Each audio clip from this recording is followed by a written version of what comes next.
मूकमाटी ग्रंथ में दूसरा अध्याय, page number 127, 1 to 7 page number.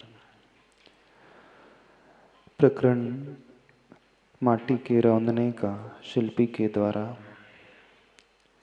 शिल्पी के शरीर के भिन्न भिन्न अंग और उपांगों की प्रतिक्रिया। उसके पश्चात शिल्पी के चेतन की जागृति। चेतन ही हमारा शासक होना चाहिए, न कि मन इस चेतन को संचालित करने वाला होना चाहिए।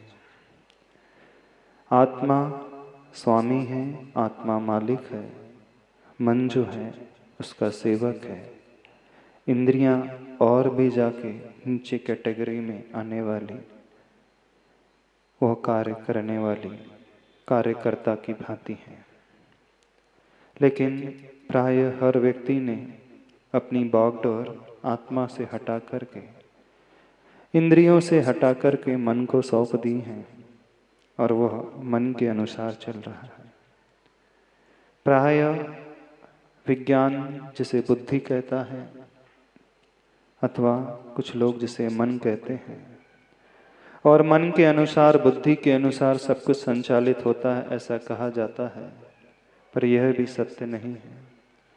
मन भी एक सबऑर्डिनेट की भांति, मन भी एक आज्ञाकारी सेवक की भांति, मैनेजर की भांति, उसे हम यूँ समझें, ओनर जो है आत्मा है, मन जो है मैनेजर है, और इंद्रियां जो हैं मन के नीचे रहने वाले और भी कार्य करने वाले कार्यकर्ता, लेबर, दूसरा स्टाफ समझ लें।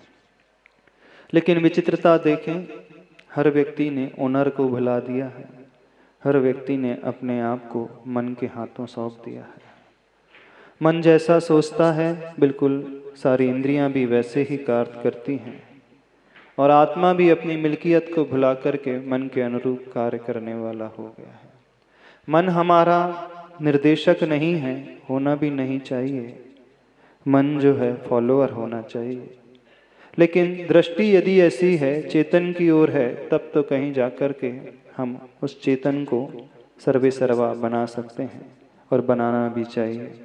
यही बात आचार्य भगवान ने इस ग्रंथ में, इस काव्य में पेज नंबर 126 में कही। सर्वे सर्वा शासक हो पुरुष, गुणों का समूह गुणी, संवेदक भोक्ता होने से। उसी विषय को आगे बढ़ा करके पेज नंबर 127 में, जब शिल्पी का चेतन जागृत हुआ, उसने अपनी शक्ति को पहचाना, अपनी क्षमताओं को पहचाना। क्षमताओं को पहचानने के पश्चात ही उसकी यात्रा और भी तीव्र गति से बढ़ने लगी, उस क्रिया के प्रति जो माटी के रौंदने की प्रक्रिया होती है। हर व्यक्ति के भीतर शक्ति बहुत है, क्षमता बहुत है, कैपेसिटी बहुत है, लेकिन प्राय हर एक की शक्ति जो है सुषुप्त है, सोई हुई पड़ी है, या यूं कहें मृत प्राय पड़ी हुई है। होना कॉन्शियस चाहिए था, लेकिन वो अनकॉन्शियस अथवा सबकॉन्शियस क्षेत्र में आकर के, उस स्टेट में आकर के ग्रसित है। चेतन पूर्ण रूप से जो कॉन्शियस रहता है, लेकिन व्यक्ति का वह चेतन अवचेतन अथवा अचेतन की स्थिति में आकर के आज वर्तमान में जी रहा है। हम चेतन को समझे, उस आत्म तत्व को समझे, और उसको समझने के पश्चात ही हम चेतन को पूर्ण रूप से शुद्ध बना सकते हैं। तो शक्ति से रहित कोई भी नहीं है। जैसे उस शिल्पी ने उस शक्ति को पहचाना, उसने माटी की रौंदने की प्रक्रिया को और स्पीड से, तेजी से करना प्रारंभ कर दिया। विषय वही चल रहा है। बस वैसे ही हम भी अपनी अपनी शक्तियों को पहचाने। हर क्षेत्र में प्राय हर व्यक्ति अपनी शक्तियों का बहुत कम परसेंटेज यूटिलाइज कर पाता है, उपयोग करता है, चाहे कर्म क्षेत्र हो अथवा धर्म क्षेत्र हो।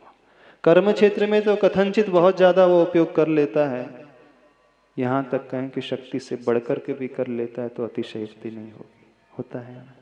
जब कमाने की बात आती है तो आप 8 घंटे नहीं, 10 घंटे नहीं, 12 घंटे जुट जाते हैं, और जब धर्म करने की बात आती है 8-10 मिनट भी ज़्यादा लगने लगते हैं, अधिक लगने लगते हैं। तो अपनी अपनी शक्ति को पहचानो, किस क्षेत्र में हम कहाँ उपयोग कर रहे हैं। अपन विषय को आगे बढ़ाते हैं। बुद्धि, माइंड, ब्रेन, मस्तिष्क साइंस जिसे कहता है।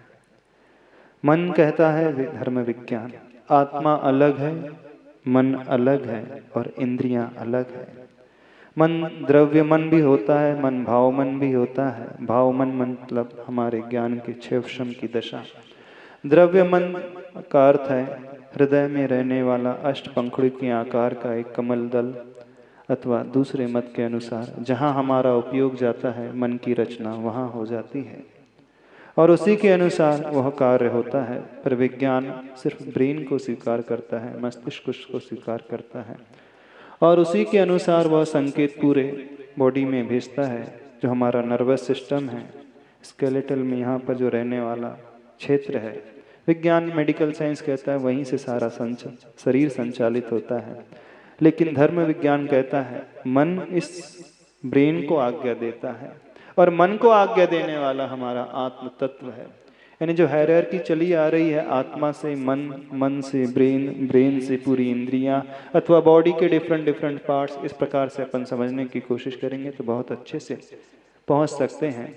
लेकिन द्रव्य मन भी दिखलाई नहीं देता और भाव मन तो भावों की बात है, ज्ञान की बात है, वो तो पकड़ाई में आने का प्रश्न नहीं उठता। किसी भी एक्सरे मशीन में, सीटी स्कैन में अथवा एमआरआई अथवा पैट स्कैन में वो द्रव्य मन की रचना दिखलाई नहीं देती है। सिर्फ दिखती है तो वो ब्रेन की रचना, मस्तिष्क की रचना। और विज्ञान जो दिखता है उस पर विश्वास करता है, जो दिखता नहीं है उस पर वह विश्वास नहीं कर पाता है। सीइंग इज बिलीविंग, जो उसे नजर आ रहा है उसी का वो प्रारूपण करता है। तो बहुत कुछ ऐसा है जो नजर नहीं आता है लेकिन अस्तित्व को लेकर के चलता है, तो अपन उसे समझने की कोशिश करें। दुनिया में हमने बहुत कुछ नहीं देखा लेकिन विश्वास करते हैं, तो यह भी एक विश्वास की बात है। अपन विषय को आगे बढ़ाते हैं। शिल्पी के पदों ने अनुभव किया, असंभव को संभव किया सम लगा। लगा यह मृदुता का परस, पार कर परख रहा है परम पुरुष को कहीं, जो परस की पकड़ से पड़े है। यहाँ पर मखमल मार्दव का मान मर मिटा सा लगा। आम्र मंजुल मंजरी कोमलतम कोपलों की, मसृणता भूल चुकी अपनी अस्मिता यहाँ पर। अपने उपहास को सहन नहीं करती, लज्जा की घूंघट में छुपी जा रही है और कुछ कुछ कोपवती हो आई है। अन्यथा उसकी बाहरी पतली त्वचा हल्की रक्त रंजिता लाल क्यों है। समझ में आ रही? थोड़ा सा कठिन। कोई व्यक्ति कह रहा था महाराज जी हम पढ़ते हैं मुखमाटी ग्रंथ को तो समझ में ही नहीं आता, ऐसे ही कह रहे थे पवन जी। ऐसा है? ऐसा नहीं है, थोड़ा सा चलो आगे। शिल्पी के पदों ने अनुभव किया, असंभव को संभव किया सम लगा। लगा या मृदुता का परस, परस मतलब होता है स्पर्श, टच करना। लगा यह कोमलता का, मृदुता का स्पर्श, पार कर परख रहा है परम पुरुष को कहीं, जो परस की पकड़ से परे है। मानो वह उस परम पुरुष को पकड़ने की कोशिश कर रहा है जो परस मतलब स्पर्श से परे है। वह परम पुरुष मतलब हमारा आत्म तत्व, वो हमारी आत्मा जो हम स्पर्श के द्वारा उसे छू नहीं सकते हैं, आँखों के द्वारा जिसे हम देख नहीं सकते हैं, कानों से हम सुन नहीं सकते हैं, जिह्वा से उसको चख नहीं सकते हैं, नाक से उसको सूंघा नहीं जा सकता है और न ही उसका टेस्ट लिया जा सकता है, जो हमारे इंद्रियों का विषय नहीं बनता है, हाँ लेकिन अनुभव का विषय बनता है। मानो वह इतना कोमल स्पर्श लगा कि वह आत्मा को ही पकड़ने की कोशिश कर रहा है, लेकिन वह परम पुरुष, वह आत्म तत्व हमारे हाथों से पकड़ना नहीं जा सकता, न ही इंद्रियों का वह विषय बन सकता है। वह इंद्रियों से अतीत है, वह सिर्फ अनुभव का विषय है, जो सिर्फ हम अनुभूत कर सकते हैं, महसूस कर सकते हैं उस परम पुरुष को। बाकी उसे देख नहीं सकते, सुन नहीं सकते, चख नहीं सकते, सूंघ नहीं सकते, टच नहीं कर सकते। जो अरस अमरूवम अगंधम अवत्तम चेदना गुण समद्धम जान अलिगंगहनम जीव मनिदिट्ठ संठानम, जो रस से रहित आचार्य कुंद कुंद भगवान कहते हैं रूप से रहित, गंध से रहित, अनिर्दिष्ट संस्थान वाला है। सिर्फ है तो उसमें एक ही विधेयक चीज है, चेतना गुण है। बाकी सारी की सारी निषेधात्मक हैं। स्पर्श रस गंध वर्ण से ऊपर उठा हुआ, आकार से ऊपर उठा हुआ, सिर्फ चेतना से सहित वह आत्म तत्व, वह परम पुरुष। और कोई उसका आकार नहीं, कोई इसका प्रकार नहीं। जैसी उसी बॉडी मिलती है उसके अनुसार वो ढल जाती है। जैसा कंटेनर होता है उसका कंटेंट उस रूप में ढल जाता है। जैसे बल्ब को जिस बर्तन से ढक दिया जाएगा उसका प्रकाश उतने तक समाहित हो जाता है। पात्र का आकार बढ़ा दोगे तो प्रकाश भी ज़्यादा फैल जाएगा, और पात्र रूम बराबर हो जाएगा तो प्रकाश बल्ब का पूरे रूम बराबर फैल जाएगा। ठीक ऐसे ही आत्मा उस प्रकाश पुंज की भांति है। ये बॉडी जो है एक कंटेनर है, एक पात्र है, और इस कंटेनर के अनुसार वह इस प्रकाश पुंज को फैलाती है। कंटेनर चाहे हाथी का हो, कंटेनर चाहे चींटी का हो, कंटेनर मतलब शरीर, पात्र चाहे हाथी का हो, शरीर चाहे हाथी का हो, चाहे वो मच्छर खटमल चींटी का हो, जैसा पात्र होता है उसी के अनुसार हमारी आत्मा और आत्मा के प्रदेश फैल करके रह जाते हैं। ये सब उसके अनुसार होने वाली प्रक्रिया है। आचार्य उमा स्वामी महाराज ने तत्वार सूत्र में एग्जाम्पल दिया है, प्रदीपवत, जैसे दीप का प्रकाश जैसा आवरण उसे मिलता उसमें फैल करके रहता है, ऐसे ही आत्मा का पूरा हाल है। जैसा हमें शरीर मिलता है उस शरीर के अनुसार आत्मा के प्रति फैल करके रह जाते हैं, वो पकड़ में नहीं आते हैं। यहाँ पर मखमल मार्दव का मान मर मिटा सा लगा, आम्र मंजुल मंजरी कोमलतम कोपलों की मसृणता, भूल चुकी अपनी अस्मिता। यहाँ पर अपने उपहास को सहन नहीं करती, लज्जा की घूंघट में छिपी जा रही है, और कुछ कुछ कोपवती हो आई है। अन्यथा उसकी बाहरी पतली त्वचा हल्की रक्त रंजिता लाल क्यों है। जैसे वो कोपल खिलती है, वो कोपल लालिमा को लिए होती है, लाल लाल सा रंग होता है। वो लाल रंग और कुछ नहीं, मानो वह क्रोध से भर उठी आई है। जो मार्दव था, मार्दव का गुण बहुत मृदुता होता है। मार्दव का मान मर मिटा सा लगा। यहाँ पर जो अब शिल्पी उस आक्रोश से भर उठा है, तेजस्विता से भर उठा है, उस मृदुता को छोड़ करके स्पीड से उस माटी को रौंद रहा है।